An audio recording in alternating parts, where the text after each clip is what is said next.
Alô, meus chupetinhas! Tamo junto, ó, trouxe um assunto massa pra vocês hoje.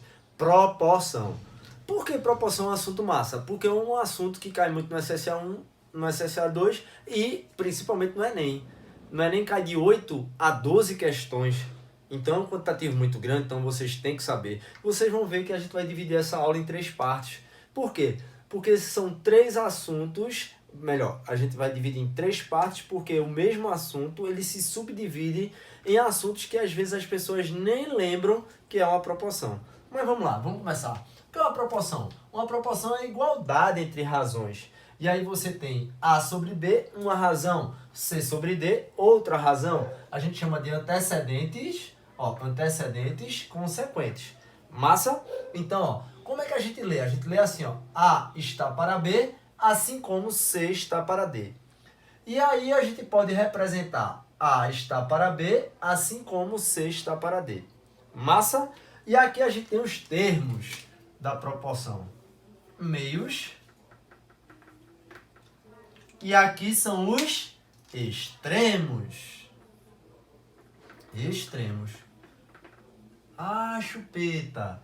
Então vem daí a ideia. O produto dos meios é igual ao produto dos extremos. Tá aqui, propriedade fundamental das proporções. O produto dos meios é igual ao produto dos extremos.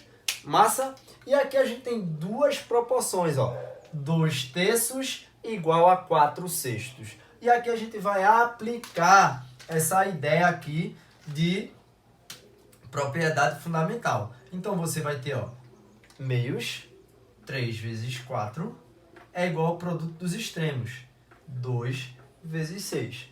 3 vezes 4, 12. 2 vezes 6, 12 também. Massa?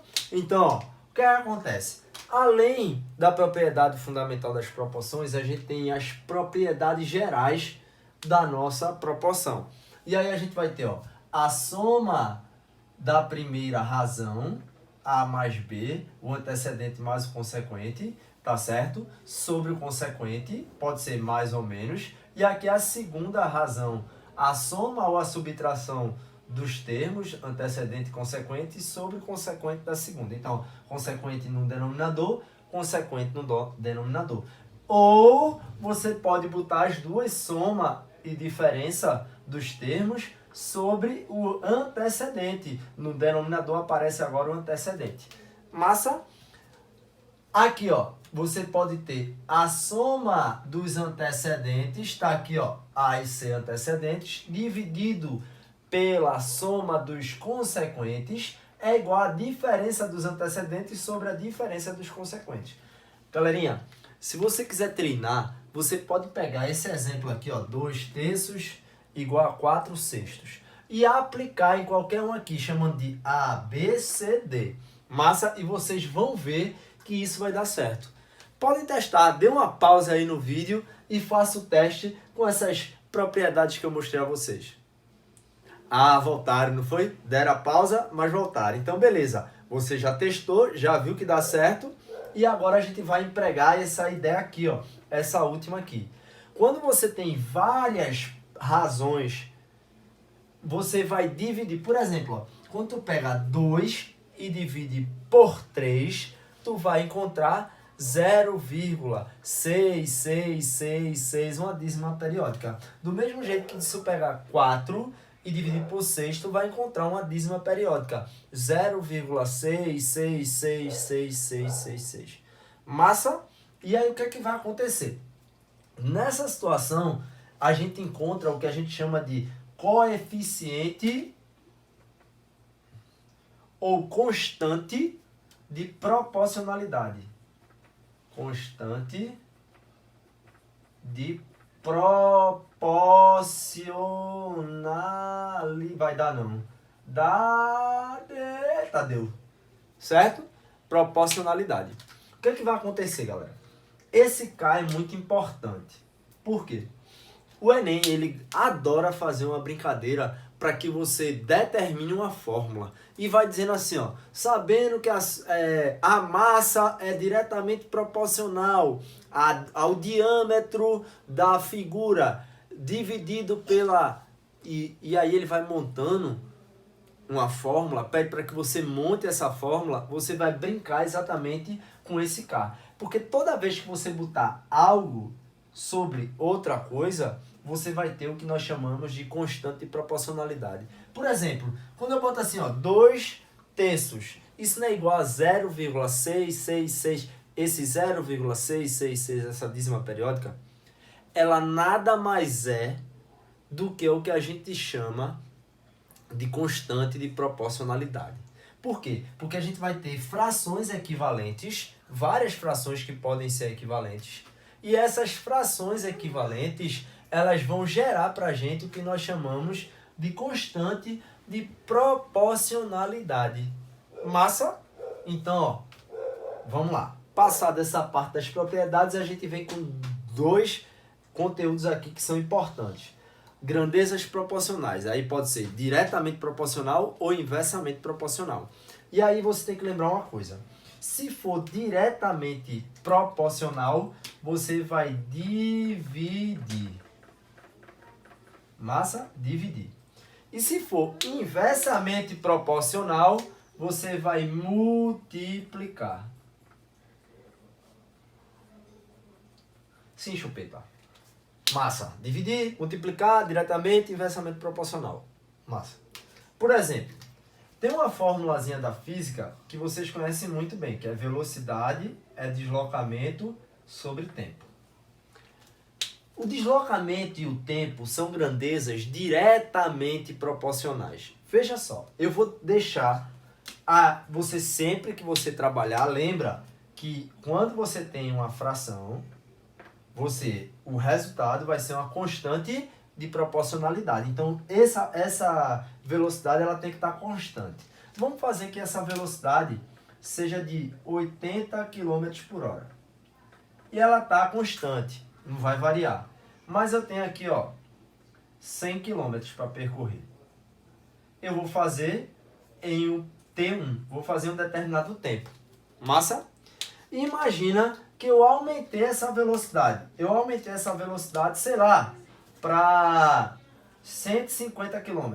Desculpa, a velocidade não. Eu aumentei a distância, tá? Retificando. Aumentei a velocidade não, a velocidade é constante. Aumentei a distância, aumentei para 150 km. E aí o que acontece? A 80 km por hora, 100 km eu fiz um determinado tempo. A 80 km por hora, agora eu tenho 150 km a percorrer. Eu vou fazer no mesmo tempo ou num tempo maior? Com certeza, galera, num tempo maior. Eu vou ter um T2, esse T2 vai ser maior do que o T1, ou seja, T1 menor que T2. Por quê? Aqui aumentou, aqui o tempo também aumentou, porque essas duas grandezas elas são diretamente proporcionais, porque elas estão se dividindo. Enquanto uma aumenta, a outra aumenta também, desde que eu deixe a velocidade constante. Massa? Eu acho que todo mundo entendeu essa parte. Mas vamos mudar um pouquinho essa fórmula. Vamos fazer o seguinte, eu vou pegar essa fórmula agora ó, e vou inverter. Tava assim, né? Velocidade é igual a distância sobre tempo. Agora eu vou fazer a propriedade fundamental das proporções, eu vou chegar aqui, distância é igual a velocidade vezes tempo. Massa? Só, aqui está como se fosse sobre 1, D vezes 1 é D, V vezes T, VT. Tá? Vou apagar aqui para ter um espaçozinho para eu escrever. Agora vamos avaliar aqui essa situação. Sempre que eu tiver, ó, não precisa ser um item a observar. A gente não precisa simplesmente ter só uma divisão. Se a gente tiver uma multiplicação, isso vai ser igual também, tá? Proporcional a uma constante de proporcionalidade. O que é que vai acontecer? Vê só. Essa constante, a distância vai ser uma constante. 100 km. Deixei aqui fixo, tá? Agora eu vou usar uma certa velocidade. Vamos lá, 80 km por hora. kmh. E o tempo, ele fez em um tempo 1. Vê só, ele tinha 100 km a percorrer, a 80 km por hora ele fez em um determinado tempo. Agora ele aumentou, vamos aumentar essa velocidade. Vamos botar essa velocidade em 120 km por hora. Vê só. A distância a ser percorrida, ela tá constante, ela tá fixa. 100 km. Tá certo? Se eu aumentei a velocidade, o tempo que eu vou percorrer esses 100 km vai ser maior ou menor? Ah, se ligou, não foi? O tempo vai ser menor. O tempo vai ser menor. Ou seja, T1 vai ser maior que T2. A distância 2, o tempo 2 ele diminuiu. Tá certo? Então, eu aumentei a velocidade, porém o tempo diminuiu. Ou seja, são grandezas inversamente proporcionais. Por serem grandezas inversamente proporcionais, elas estão se multiplicando. Massa? Então a gente encerra aqui essa primeira parte de proporção. Eu quero que vocês se liguem em tudo que a gente viu aqui, tá? Fixa isso aí, anota, é importante. Vou passar alguns exercícios, alguns exercícios extras para vocês aplicarem essa primeira parte. Massa? Até a próxima!